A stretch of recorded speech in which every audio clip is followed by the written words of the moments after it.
अस्सलाम वालेकुम viewers, tasty planner YouTube channel में आप सबको मोस्ट वेलकम। आज मैं बनाऊंगी शलजम गोश्त। चलें जल्दी जल्दी रेसिपी स्टार्ट करते हैं। 1.5 किलो शलजम ले लें और इनको अच्छी तरह धोकर तमाम शलजमों के छिलके उतार लें।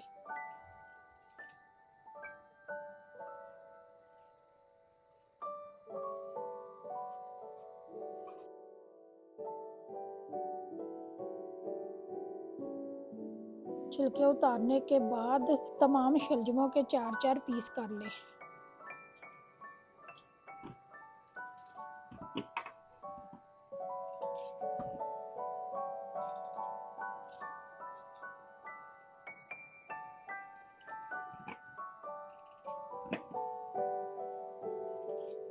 उबलते हुए पानी में शलजम डाल दें और हाफ टेबल स्पून नमक का डाल दें। आधे घंटे के लिए शलजमों को उबाल लें। जब शलजम उबल जाएं तो पानी से निकाल दें।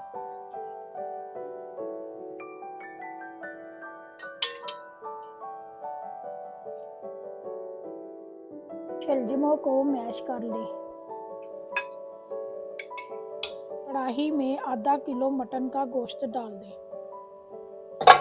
2 मीडियम साइज के कटे हुए प्याज, हाफ कप लहसुन, 2 टेबलस्पून कुटी हुई अदरक और 4 कटे हुए टमाटर, हाफ टेबल स्पून नमक, हाफ टेबल स्पून हल्दी, हाफ टेबल स्पून सुरख मिर्च, 500 ml पानी शामिल कर दें। तमाम चीज़ों को मिक्स कर लें। अगर गोश्त को जल्दी पकाना चाहते हैं तो 10 से 15 मिनट के लिए प्रेशर कुकर लगा दें। गोश्त को ढाँपकर 1 घंटे के लिए पका लें। 1 घंटे के बाद गोश्त को चेक कर लें कि गोश्त गल गया या नहीं। अगर नहीं गला तो मज़ीद गोश्त को गलने तक पकाएं। फिर हाफ कप ऑयल का डाल दें। गोश्त को तेज आंच पर भूनें। जब गोश्त ऑयल छोड़ दे तो मैश किए हुए शलजम डाल दें।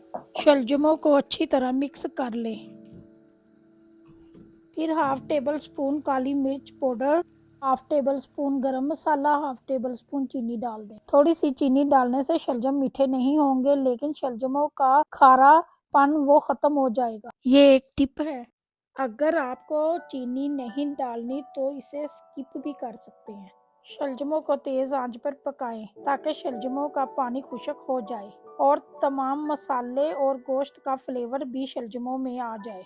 लास्ट में हरा धनिया और शलजमों के टेस्ट को बढ़ाने के लिए 1 चम्मच देसी घी का डाल। अगर आपको शलजम गोश्त की रेसिपी पसंद आई तो कमेंट सेक्शन में अपनी राय का इजहार जरूर करें और मेरे चैनल को सब्सक्राइब करें और बेल आइकन प्रेस कर दें ताकि मेरी हर आने वाली वीडियो आप तक आसानी से पहुंच सके। अगली वीडियो तक अल्लाह हाफिज।